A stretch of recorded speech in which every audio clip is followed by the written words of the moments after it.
Lynda, you've done a lot of work on the drivers of change in the workplace, technological drivers, social drivers, and so forth. Which ones are most surprising or exciting right now? When I began to look at the future of work, I built a program called the Future of Work Consortium. That was 7 years ago. And frankly, I thought that we would look at the future of work and that would be the end of it. We'd look at it once and that would be forever. And the reason we keep looking at it and keep repeating our consortium every year is because it's so difficult to know what's going to happen. Let me give you an example of that. Second Life. Oh yeah. Do you remember that? Absolutely. Second Life. We had avatars on Second Life. Completely. 3D printing. Right. We were going to have it, and it didn't happen. But other things happen that you cannot imagine. Who would have known that this morning I got here with an Uber and I just sat in a stranger's car? So the sharing economy has been really extraordinary.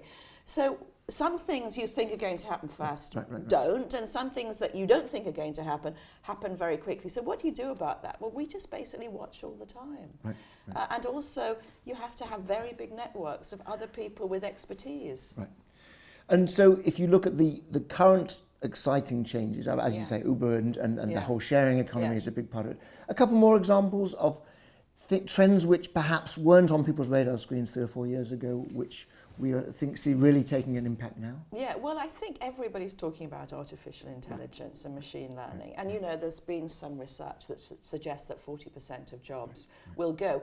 We've actually worked with the 60 companies that we work with, and none of them have actually experienced that yet. So it's hard to know quite when that's going to take off. I think the way that we're thinking about it anyway is to think about it much more in terms of augmentation. And actually, to be honest, many people are already augmented. You know, if you ask me a question, I'll probably go to Google. That's augmenting. And I think that that's really one of the areas that people are very much focused on, in part because job loss through technology is very worrying to everyone, particularly governments, and in part because it will affect every one of us. So how far do you think this was going to go? Those of us who are professionals, you know, we thrive on our knowledge. How far is artificial intelligence going to eat into, if you like, our skill set and our role in the world? One way that I like to think about it is to think about your job in terms of routine and non-routine work. And routine work is stuff that you do that could be programmed that therefore AI could do. So, for example, going and looking at information and research, that's a pretty routine act, and actually machine learning could do that. But there's other parts of our jobs which are non-routine, which are much more about initiative, intuition, creativity, relationships. Of course, you know, the interesting thing about that is that the very way that we're building work at the moment, i.e. people are working harder and harder and multitasking all the time, takes away what it is to be human. So the very things that make us human, creativity, innovation, we're squeezing out of work. Right. So how on earth do companies act in a way that will allow that human creativity, that human emotional connection to sort of continue? You see, I think we have to go back to the Industrial Revolution in terms of looking forward, because the Industrial Revolution created a way of working, you know, where people came to factories, where they worked a particular period of time, where they had holidays, where home was separated from factories. I think that really became the way that we described work. And I don't think that's appropriate anymore. And I think what's happening with corporations is we're struggling to break away from that. We know it's not working, but what comes in its place is very worrying. So, for example, we would say, well, why don't we let people work flexibly? Why don't we let them work from home? But then companies say, but hang on, how do we measure performance? So I think the reason it's not moving as fast as I thought it might is some of the context, like particularly performance management, and how do you let tacit knowledge flow when people aren't face-to-face. These are really complicated challenges. No, exactly. We've got this tension. There's absolutely an imperative to take people out of classic offices, but it's not obvious that the solution is that we all kind of work alone from home.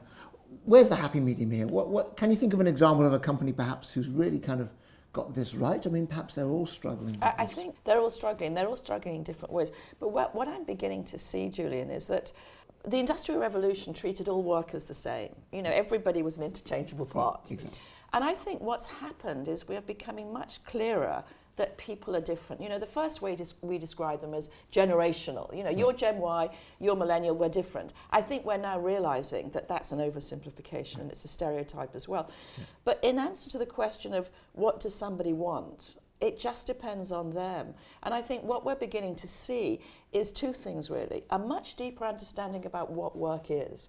So there's some work, some tasks that you and I do where it's absolutely imperative that we're face to face. You know, deep, implicit, collaborative tasks. There's others, you and I are both writers, when frankly, having space and quiet at home would be a marvellous thing. So I think we're beginning to understand tasks better, and we're also beginning to understand people better. Because what we're beginning to realise in terms of what makes great work is having some autonomy. And that means that occasionally, you know, working from home, if you've got something difficult to do, which requires, you know, 5 hours of concentration, is a good thing. But working from home all the time, most people don't want to do that. Lynda, tell us a little bit about some of the social changes that are happening and how those are affecting the world of work. One of the interesting things about the future of work is we think about it so much about technology, and really that's been the sort of poster child, really, of the future of work. But at the same time, there's been extraordinary sociological changes happening, and there's two that are really in my mind at the moment. The first is what's happening to families, because, you know, we sometimes think about work as being completely separate from families, but of course they're not. The way that we are at home and the way we are at work is a cycle of emotion that could be positive or it could be very caustic. Now, much of how we think about work is based on the Industrial Revolution. It's also based on the idea that somebody who comes into work is a man and he has a wife, and that wife stays at home and looks after children. Well, actually, certainly when my father was working, and probably when yours was, that was what was the case. But now, if you look at family structures, that's the minority case. Most women now work, and a very high proportion of women with young children work. And so suddenly, what it is to be a worker has changed. And that's got implications on women at work, but it's also got lots of implications on men as well. And there's been some very interesting recent research at what is it that young men are wanting. And actually, quite a lot of young men want to be much more involved in parenting than their fathers were. By the way, one of the things that I find really fascinating, we talked earlier about what are corporations doing. I think the level of experimentation is happening at the family level. Right. I don't think it's happening at the corporate level or the government level. I think what you're seeing is families really trying to come to terms with their everyday experiences. And one of the most important everyday experiences, which is where my own writing is at the moment, is about lengthening of life. And again, you know, we sort of thought that people ran through some incredibly difficult work, they finished at 60 and work was a race. Well, guess what? It's turned into a marathon. If you live to 100 and have a normal savings rate, you'll have to work until you're 85 years old. Right. And actually, funnily enough, although you and I haven't really thought about that, when we talk to our students here at London Business School, they've actually got that. And they know they're going to have to work into their 80s. And suddenly the way they see work is a very different way than the way we used to see it. So what does this mean for careers? Everything you've said about the changes happening in society, in demography, in families, is inconsistent with the classical way that companies think about career structures. What can we do to reconcile that gap? Traditional careers had 3 stages: education, work, retirement. My colleague Andrew Scott and I have modelled what an 85, if you work till 85, what does it look like? Yeah. And guess what? It doesn't look like that. In fact, it's multiple stages. So you can imagine people experimenting, moving into portfolios. You can imagine them moving out as to transition, to learn new skills. And that, that is so far from what corporations are currently doing. Is anybody doing much about it? No, they're not right now. And so again, I think the experimentation is going to happen at the level of the family and the individual. So I think you'll see individuals coming in and out of corporations. And eventually, of course, corporations will say, well, hang on, we're losing some of our best people. Why don't we build better alumni groups like McKinsey do? Why don't we think about sabbaticals like the law firms do? Why don't we really think about training as some of the manufacturing companies are doing? So you will begin to see see the emergence of a new way of thinking about careers, but I don't think that's happening right now. Right. Of course, companies are naturally resistant to these sort of experiments, and why would they not be? Because they have had generations worth of perfecting these classical structures. So where are we going to see the experiments? I think that quite a lot of the experimentation is happening in small businesses. Right. And of course, lots of people work in small businesses. In fact, more people work in small businesses than large companies. Right. And that's really a place of experimentation. What's happening in large companies is, I think that large companies often take one big area and really work on it. So for example, I was out in Sydney earlier on in the year, and the financial institutes of Sydney, the banks, are all moving to open plan. Right. And in doing so, they're having to rethink what's work, how does work get done. So you can see that there are big initiatives. Unilever did masses of work on flexible working. Why? Because Paul Polman said we need to reduce the carbon footprint, and guess where it's held?